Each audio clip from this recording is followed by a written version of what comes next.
Ivan Brunetti, and you're watching Atomic TV, public access cable in Baltimore. And I'd just like to say that it's a truly horrible life with absolutely nothing to recommend it.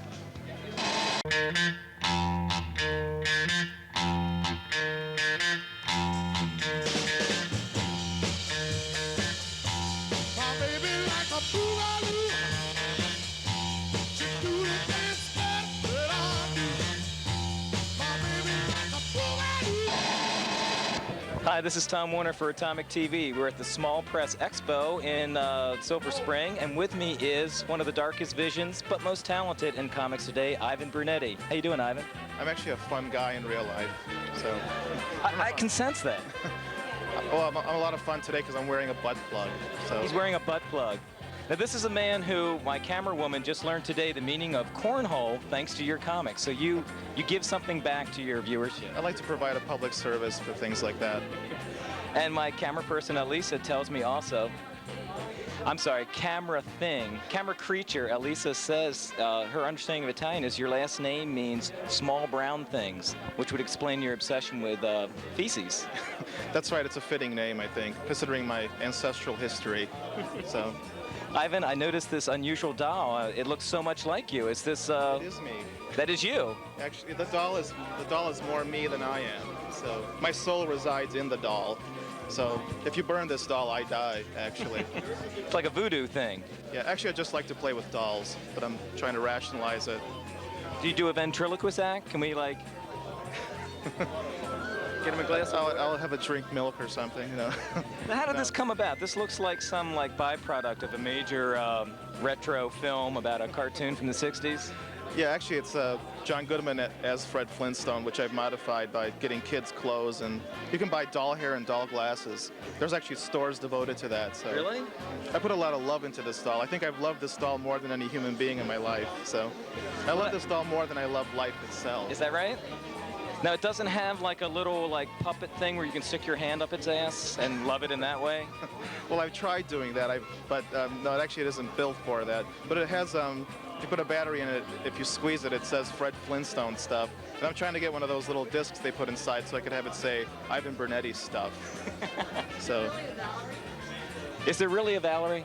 Oh, yes, there is. We're splitting up. If anyone has read the comic, it wouldn't be a surprise. So, but she does exist. You know, that was a question from people. She's in there a lot, Ivan and Valerie.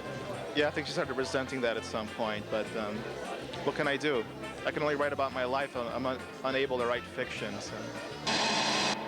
I don't think I've seen a bleaker vision, though, than your one panel where you had the guys that were going to kill you, and you said, just please don't defecate on me when I'm dead, and then they do. I mean... Well, I was trying to be realistic with that. Well, that's probably what would happen. So. Atomic TV here with Ivan Brunetti. Ivan, you've got Schizo, which is one of the most literate and dark-visioned comics in the industry today, and you've got Schizo 1 and 2. Can you tell us what's coming up in the future for you? Well, Schizo 3 will be out for Christmas because it's a perfect stocking stuffer. Then I'm going to do a book of really offensive one-panel gag cartoons. I'm trying to offend myself. That's my goal. So far I haven't done that, but I'm getting there. That yet. I'm getting there. Wow. When I do that, then I probably will implode or something. And I'm going to try to do a weekly strip, so some offers to do that. So I'm going to try to do a long story, serialize it. So I got lots of plans, but I have to quit my job first. So what do you do? I'm a copy editor for a physics journal. Can you say that with a little more enthusiasm? No, I can't. That's the most I can muster, actually. It's horrible. Jeez. So. Do you take the doll in with you just to keep you sane, or something to do at lunch break? I'd like to, but then I'd probably get fired, so... Well, many of us seem to lead the quiet lives of desperation to pay the rent. I mean, is this another case of that? Yeah, definitely. That's what it's been, but... I'm going to try to take a chance now, and I'm surprised anyone cares about my comic books, so I'm kind of deluded now. I think that I can make a living doing this, so... to me, the funniest thing is those little one-panel parodies you do. You've got like the entire history of comic strips from, you know, Nancy and the Family Circus one where the woman's body is cut apart and the guy's going, "It's not what you think." That's my standard line now when I'm caught. You know, not what you think. I mean, do you have a favorite, having grown up on comics, a particular artist that influenced you? Well, when I was very young, I mean, and you can blame these two people more than anyone for the way I am, Disney and Charles Schultz. Disney?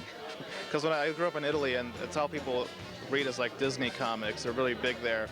So that's how I learned to read, through Disney comics. And then I got into Charles Schulz. So you can blame those two upstanding Christian citizens of this nation for creating me. That's what got me interested in comics. Well, you know, I can see a little bit of the Charlie Brown syndrome with you. Oh yeah, it was a really big influence. I still rip off Charles Schulz. Do you? Yeah, I still do. I mean, I still swipe. So. Well, that's called, what do you call that? Appropriation is the most sincere form of flattery? Yeah, actually, I'm working on a tribute to Charles Schulz, like a one-page tribute. So I know it sounds like I'm being sarcastic, but that's how I learned to do comics, trying to figure out how Peanuts worked, the mechanics of Peanuts. Now, have you found that, like, your relation with women is pretty much like Charlie Brown with Lucy? Are they running the show? Are they constantly... Well, I lost my virginity, so I guess it's not as bad as Charlie Brown, because he's like perpetually a virgin. But it's pretty close, actually. So it's more like Linus, you know. He just has this fetish object, and I guess that's the way I am. Fetishistic. So. Well, he had his blanket. Right. You have your doll. My now, doll. You know, and probably your pen and your, you know. Sure. The scribbling. So the things that annoy you, you keep a record of them. Like, I know when I see, like, mean people suck bumper stickers, or my kid's an honor roll student, little things like that, I make a note, like, that's annoying. I'd rather be without that. Sure. Well, yeah, I try to keep notes most of the time. And like I said, there's just a lot of little sheets of paper everywhere that I have to sort through later. So. Does this annoy you like it annoys me? How every slacker in a coffee bar now is working on a screenplay. Nobody wants to take the effort to do the American novel or write a book, but it's a screenplay because I'm going to be like Tarantino. Well, I haven't really noticed because, as I said, I rarely venture out into the world. That's so true, you're shut I go to my job and I'm in a cubicle and I avoid talking to people, and I go home and I avoid talking to people. So I haven't noticed this trend, but it would annoy me were I to actually experience this. I went to a movie. Actually, when you say slacker, that already annoys me. That annoys you. That very concept. How about latte? Does that annoy you? I'm an espresso person. An espresso? So.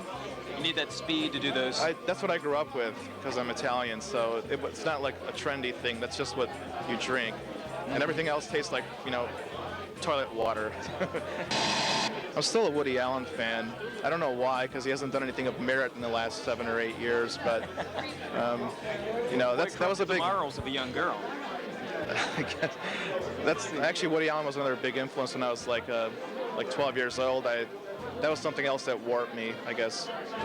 I think to some degree I still rip him off because I think you have to be funny when you present your viewpoint. Take a little edge off.